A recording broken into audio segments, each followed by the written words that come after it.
ಹಿಂಗೆ ಹಂಗೆ ಅಂತ ಏನೇನೋ ಮಾಡಿ ಈ ಮಾಟ ಮಂತ್ರಗಳು ಅದಿದೆಯೋ ಇಲ್ಲೋ ಗೊತ್ತಿಲ್ಲ, ಅವ್ನು ಮಾಡ್ತಿರೋ ರೀತಿಗಳು ನನಗೊಂಥರ ಮಂಕ್ ಮಾಡೋಕ್ಕೆ ಶುರು ಆಯಿತು. ವಶೀಕರಣ ಮಾಡೋದಂತೆ, ಬೂದಿಗಳು ತಂದು ಮುಖಕ್ಕೆ ಎರ್ಚೋದಂತೆ, ಆ ಥರದಲ್ಲಿ ನನಗೆ ಫುಲ್ ಮಂಕ್ ಆಗ್ತಾ ಹೋಯಿತು. ಆಮೇಲೆ ಅವನಿಂದನೇ ಬ್ಯಾಕ್ ಟು ಬ್ಯಾಕ್ ಅಬಾರ್ಟ್ ಆಯಿತು. ನಂಗೆ ಇಷ್ಟ ಇತ್ತು, ಇರಲಿ, ನನಗೆ ಯಾರೂ ಇಲ್ಲ, ನಂಗೆ ಅದೊಂದು ಮಗು ಉಳಿಸ್ಕೋತೀನಿ ಅಂತ ನಾನು ಕೇಳಿದೆ.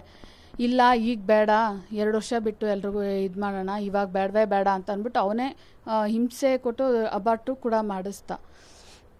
ಅದಾದಮೇಲೆ ಅಬಾರ್ಟ್ ಆದ ತಕ್ಷಣ ಇಲ್ಲ ಈಗ ನನಗೆ ಮಗಳಿದ್ದಲ್ಲ, ಅವ್ನಿಗೆ ಆಸೆ ತೀರ್ತು ಅಂತ ಅನಿಸುತ್ತೆ. ಮೋಸ್ಟ್ಲಿ ಅವನು ನನಗೆ ಇತ್ತೀಚೆಗೆ ಎಲ್ಲ ವಿಷಯಗಳು ಗೊತ್ತಾಗಿದ್ದು. ಅವನು ನನಗೇನು ಹೇಳ್ದ, ನನ್ನ ಹೆಂಡತಿ ಇದು ಜಗಳ ಮಾಡ್ತಾಳೆ ಮನೆಯಲ್ಲಿ, ಡೌಟ್ ಪಡ್ತಿರ್ತಾಳೆ, ಮನೆಗೆ ಹೋದರೆ ಕೋಪ್ರೇಟ್ ಮಾಡಲ್ಲ.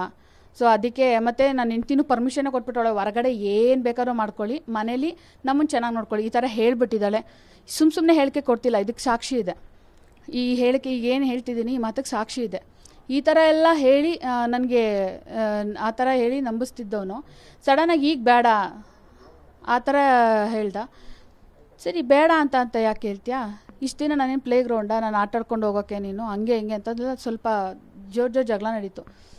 ಆಮೇಲೆ ಇಲ್ಲ, ಆಮೇಲೆ ನಾನು ಎಲ್ರಿಗೂ ವಿಷಯ ಹೇಳ್ತೀನಿ, ಯಾಕಂದರೆ ನೀನೇನೋ ಮರ್ತ್ಕೊಂಡು ಇದ್ಬಿಡ್ತೀಯ, ನೀನು ನನ್ನನ್ನು ಮರ್ತ್ಬಿಟ್ಟು ಆರಾಮಾಗಿರ್ತೀಯ, ಇನ್ನೊಬ್ಳು ನೋಡ್ಕೊಂಡು ಹೋಗ್ತಿರ್ತೀಯ. ಯಾಕೆಂದರೆ ಈ ಹಿಂದೆ ನನಗವ್ನು ಹೇಳಿದ್ದ ನನಗೆ ಆಂಟಿ ಸವಾಸ ಇದೆ ಅಂತ ಅಂದ್ಬಿಟ್ಟು.